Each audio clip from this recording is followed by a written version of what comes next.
Praise the Lord. സ്നേഹമുള്ളവരെ, ഇന്ന് നാം വിചിന്തനം ചെയ്യുന്ന തിരുവചനം വിശുദ്ധ യോഹന്നാൻ്റെ സുവിശേഷം 14-ാം അധ്യായം 3-ാം തിരുവചനമാണ്. യേശു ശിഷ്യന്മാരോട് പറഞ്ഞു, ഞാൻ പോയി നിങ്ങൾക്ക് സ്ഥലം ഒരുക്കി കഴിയുമ്പോൾ ഞാൻ ആയിരിക്കുന്നിടത്ത് നിങ്ങളും ആയിരിക്കേണ്ടതിന് ഞാൻ വീണ്ടും വന്ന് നിങ്ങളെയും കൂട്ടിക്കൊണ്ടു പോകും. അപ്പോൾ ശിഷ്യന്മാരുടെ ഹൃദയം അസ്വസ്ഥമാകുന്നത് മനസ്സിലാക്കിയ യേശു ശിഷ്യന്മാരോട് പറഞ്ഞു, നിങ്ങളുടെ ഹൃദയം അസ്വസ്ഥമാകേണ്ട. ദൈവത്തിൽ വിശ്വസിക്കുവിൻ, എന്നിലും വിശ്വസിക്കുവിൻ. തൻ്റെ പിതാവിൻ്റെ ഭവനത്തിൽ അനേകം വാസസ്ഥലങ്ങളുണ്ടെന്നും ശിഷ്യന്മാർക്ക് സ്ഥലമൊരുക്കുവാൻ പോവുകയാണെന്നും യേശു വീണ്ടും വന്ന് സ്വർഗത്തിലേക്ക് പിതാവിൻ്റെ പക്കലേക്ക് കൊണ്ടുപോകും എന്നും ശിഷ്യരോട് പറഞ്ഞ് അവരെ ആശ്വസിപ്പിക്കുകയും ധൈര്യപ്പെടുത്തുകയുമാണ് യേശു ചെയ്തത്.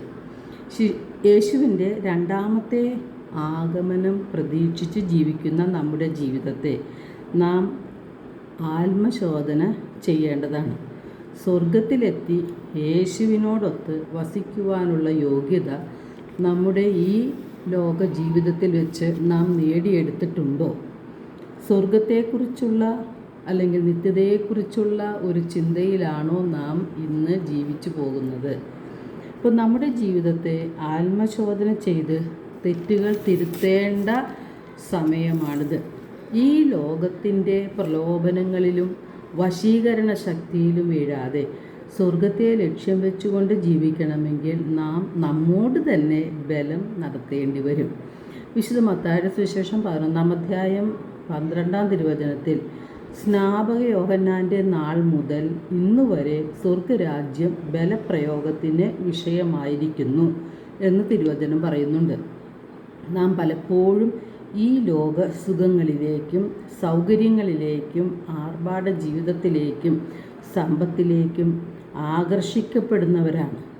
കഷ്ടപ്പാടുകൾ ഏറ്റെടുക്കുവാനോ സഹിക്കുവാനോ ക്ഷമിക്കുവാനോ നമ്മുടെ സമ്പത്ത് പങ്കുവയ്ക്കുവാനോ നിസ്വാർത്ഥരായി ജീവിക്കുവാനോ നാം പരിശ്രമിക്കാറില്ല. എളുപ്പ വഴിയിലൂടെ കാര്യം കാണാനും അതുപോലെ മറ്റുള്ളവർക്ക് വേണ്ടി അല്പമെങ്കിലും വിട്ടുവീഴ്ച ചെയ്യുവാനോ നാം ശ്രദ്ധിക്കാറില്ല. എല്ലാം എളുപ്പ വഴിയിൽ കാര്യങ്ങൾ നേടിയെടുക്കുവാനായിട്ടാണ് നാം ശ്രമിക്കുന്നത്. അപ്പോൾ ഈ ജീവിതത്തിന് വേണ്ടി മാത്രം ജീവിക്കുന്നവരായി മാറുകയാണ് നാം. 1 കൊറിന്ത്യർ 15-ാം അധ്യായം 19 വിശുദ്ധ പൗലോസ്ലീഹ പറയുന്നു, ഈ ജീവിതത്തിന് വേണ്ടി മാത്രം ക്രിസ്തുവിൽ പ്രത്യാശ വെച്ചിട്ടുള്ളവരാണെങ്കിൽ നമ്മൾ എല്ലാ മനുഷ്യരെക്കാൾ നിർഭാഗ്യരാണ് എന്ന്. അപ്പോൾ ഈ ലോക ജീവിതത്തിന് മാത്രം അല്ലെങ്കിൽ അതിൽ മാത്രം നമ്മൾ ശ്രദ്ധ ചെലുത്തി ജീവിക്കുമ്പോൾ നാം മറ്റു മനുഷ്യരെക്കാൾ നിർഭാഗ്യരായി മാറുകയാണ്. അതിനാൽ സ്വർഗത്തെ ലക്ഷ്യം വെച്ചുകൊണ്ട് യേശുവിൽ വിശ്വസിച്ച് വിശുദ്ധിയിൽ ജീവിക്കുവാനാണ് നാം പരിശ്രമിക്കേണ്ടത്. ഇതിനായി ദൈവം നമ്മെ ഓരോരുത്തരെയും സമൃദ്ധമായി അനുഗ്രഹിക്കട്ടെ.